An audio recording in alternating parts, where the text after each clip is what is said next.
Colton Burpo, born on May 19, 1999, lived an ordinary life in the small town of Imperial, Nebraska. His family, Father Todd, the pastor of the local Crossroads Church, Mother Sonia, a school teacher, and older sister Cassie, were known for their close bond, unwavering faith, and genuine care for one another.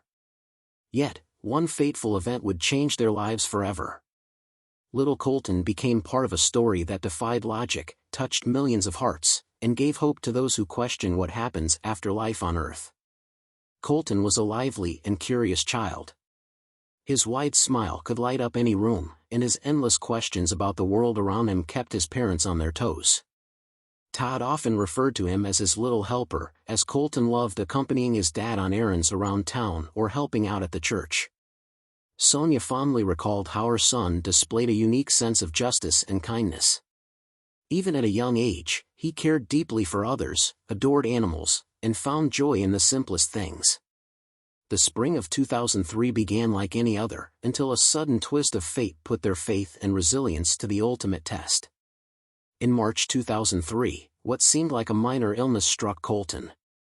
He developed a high fever and began vomiting. The family doctor diagnosed him with a routine stomach virus, providing reassurance and medication. However, as days passed, Colton's condition worsened dramatically. His cries of pain grew louder, his small frame looked frail, and his skin turned pale. Sonia's maternal instincts told her something was seriously wrong. When Colton collapsed in agony, she and Todd rushed him to a nearby medical center. After extensive tests, the doctors delivered chilling news: Colton's appendix had ruptured, causing severe peritonitis, a life-threatening inflammation of the abdominal cavity.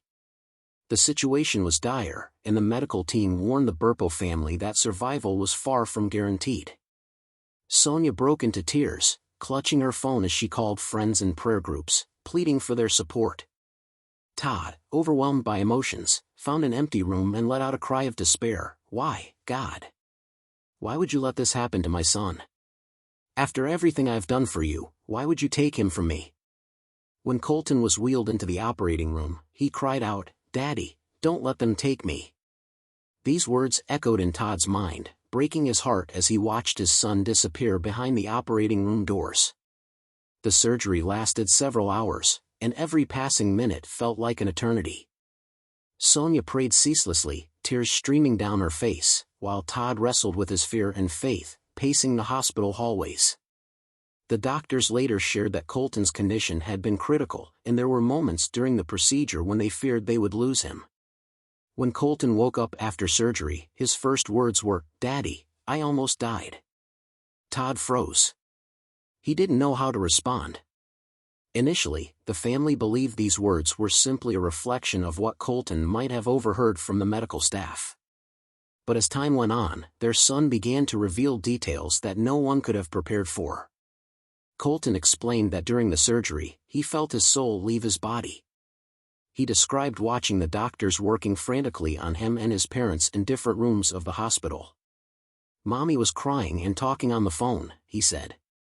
"And you, Daddy, were yelling at God." What truly shocked the family were Colton's descriptions of heaven. He recounted meeting Jesus, who wore a white robe with a golden sash, and sitting on a magnificent throne next to a beautiful white horse. He described angels singing in a light so bright it felt alive. "Jesus as markers," Colton said one day, pointing to the palms of his hands and the tops of his feet. Todd was stunned. "How do you know that?" he asked. Colton simply replied, "Because I saw them." The boy described an overwhelming sense of peace, joy, and love that surrounded him. "I didn't want to come back," he confessed. "But Jesus told me I had to, because Daddy needed me." Colton also told his parents about meeting relatives he'd never known. He described his great-grandfather Pop, who had died decades before he was born. Todd showed him a photo of Pop as an elderly man, but Colton shook his head and said, "No, he's young and strong." Only when Todd found an old photo of Pop as a young man did Colton exclaim, "That's him." Another revelation left Sonia speechless. One day, Colton casually mentioned, "Mommy, I have two sisters." Sonia corrected him, saying he only had one, But Colton insisted, "No, I met my other sister in heaven. She told me she died in your tummy." Tears streamed down Sonia's face.